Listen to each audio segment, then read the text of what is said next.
Ширекнең иң зур гөнаһ һәм аның куркынычлылыгын аңлатучы дәлилләр. Аллаһ Субханаһу ва Тааля үзенең китабында ширекнең никадәр кабахәт, куркыныч гамәл икәнен аңлата торган бик күп дәлилләр китерә. Ширек кылган кешенең бу тормышта да, ахирәт тормышында да нәрсә көтәчәген искәртә. Беренчедән, Аллаһ Тааля безгә ширекне бер кайчан да кичермәячәген, бары тик тәүбә кылганнан соң гына кичерәчәген әйтә. Аллаһ әйтә, дөрестлектә, Аллаһ үзенә ширек кылуны гафу итмәс, ширектән башка гөнаһларны үзе теләгән кешедән гафу итәр. Икенчедән, Аллаһ Тааля үзенең китабында ширекне иң зур гаделсезлек дип атый һәм әйтә, дөрестлектә, ширек иң зур гаделсезлек. Нәрсәсе белән ширек иң зур гаделсезлек соң, дип сорарга мөмкиннәр. Күз алдыңа китер, син нинди дә булса бер эшне башкарып чыктың һәм хезмәт хакын алуны көтәсең. Акча бирер вакыт җиткәч, ни күрәсең, синең акчаны бөтенләй чит кешегә, тузан бөртеге кадәр дә бу эшне башкармаган, сиңа ярдәм итмәгән кешегә биреп яталар. Әле җитмәсә, аңа мактау сүзләре яудыралар. Син нишләр идең? Мин разый, бик тә канәгать, әлхәмдүлилләh, дөрес эшлиләр, дип утырырсыңмы?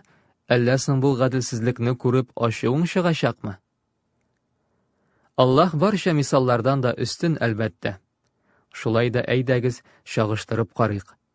Аллаһ бер үзе безне бар иткән, безне яшәтә, яңгыр суларын бирә, кайгылардан саклый, ризыкландыра, дугаларыбызга җавап бирә, җәннәткә үзе генә кертә.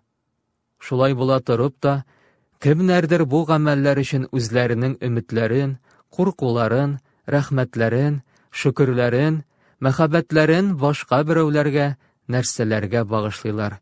Аузу билләh. Өченчедән, Аллаһ Субханаһу ва Тааля ширек барча булган изге гамәлләрне дә юкка чыгарып атканлыгын искәртә. Аллаһ Тааля әйтә, сиңа һәм синнән әүвәлге пәйгамбәрләргә вахи ителде. Әгәр Аллаһка ширек кылсаң, әлбәттә, гамәлләрең бушка китәр һәм үзең дә һәлак булучылардан булырсың.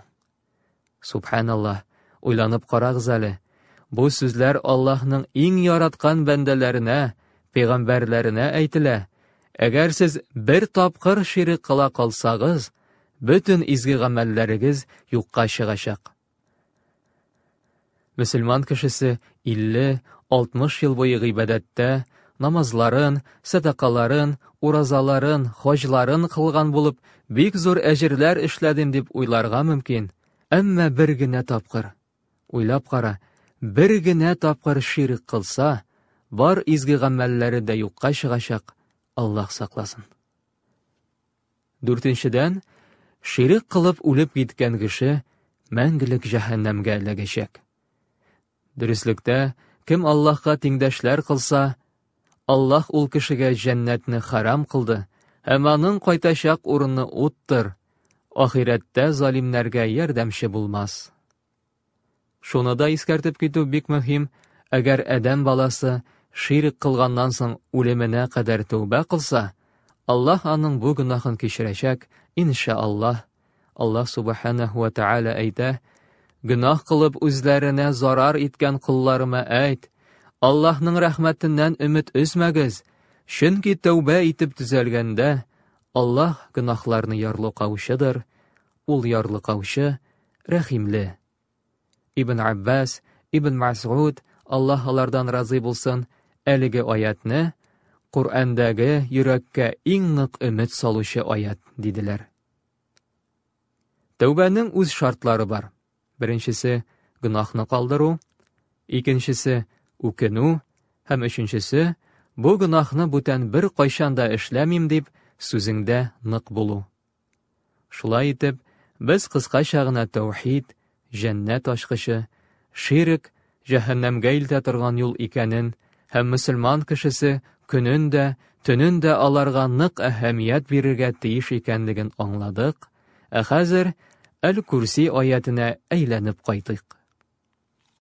الله لا إله إلا هو الحي القيوم لا تأخذه سنة ولا نوم له ما في السماوات وما في الأرض من ذا الذي يشفع عنده إلا بإذنه يعلم ما بين أيديهم وما خلفهم ولا يحيطون بشيء من علمه إلا بما شاء وسع كرسيه السماوات والأرض ولا يؤوده حفظهما وهو العلي العظيم.